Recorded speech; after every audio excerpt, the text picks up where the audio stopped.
ಸೌಜನ್ಯ ಕೇಸ್ನ ಪ್ರಮುಖ ಸಾಕ್ಷಿ ರವಿ ಪೂಜಾರಿ ಬಗ್ಗೆ ನಿಮ್ಗೇನು ಗೊತ್ತು? ರವಿ ಪೂಜಾರಿ ನನ್ನ ಬೆಸ್ಟ್ ಫ್ರೆಂಡು. ಒಟ್ಟಿಗೆ ನಾವೆಲ್ಲ ಕೆಲಸ ಮಾಡ್ಕೊಂಡು ಇದ್ವಿ.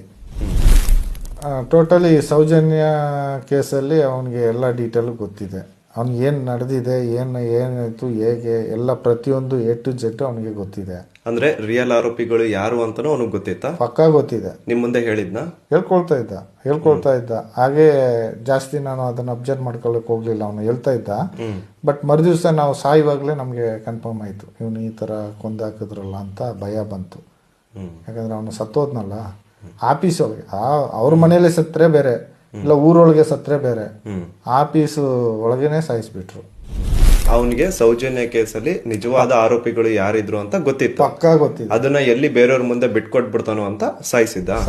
ದಣಿಗಳು ಅವನ್ಗೇನಾದ್ರು ಹಣದ ಸಹಾಯ ಏನಾದ್ರು ಮಾಡಿದ್ರ, ಈ ಮ್ಯಾಟರ್ ನೀನ್ ಎಲ್ಲಿ ಯಾರಿಗೂ ಹೇಳ್ಬೇಡ ಅಂತ?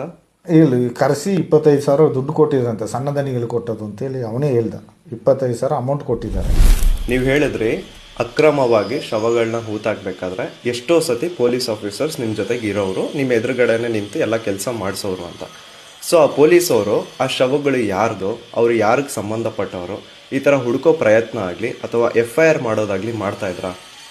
ಇಲ್ಲ ಸರ್, FIR ಅದೇನು ಇಲ್ಲ. ಬರ್ತಾಯಿದ್ರು, ಸುಮ್ಮನೆ ಬಂದು ಒಂದು ಪೇಪರ್ ಇಟ್ಕೊಂಡು ಏನೋ ಬರೆಯುವಾಗೆ ಬರೆಯೋರು, ಮತ್ತು ಡೆಡ್ ಬಾಡಿ ಮಣ್ಣಿಗೆ ಹಾಕು ಅಂತೇಳಿ ಹೋಗ್ತಾಯಿದ್ರು. ನಾನು ಮಣ್ಣಿಗೆ ಹಾಕಿ ಬಿಡ್ತಿದ್ದೆ.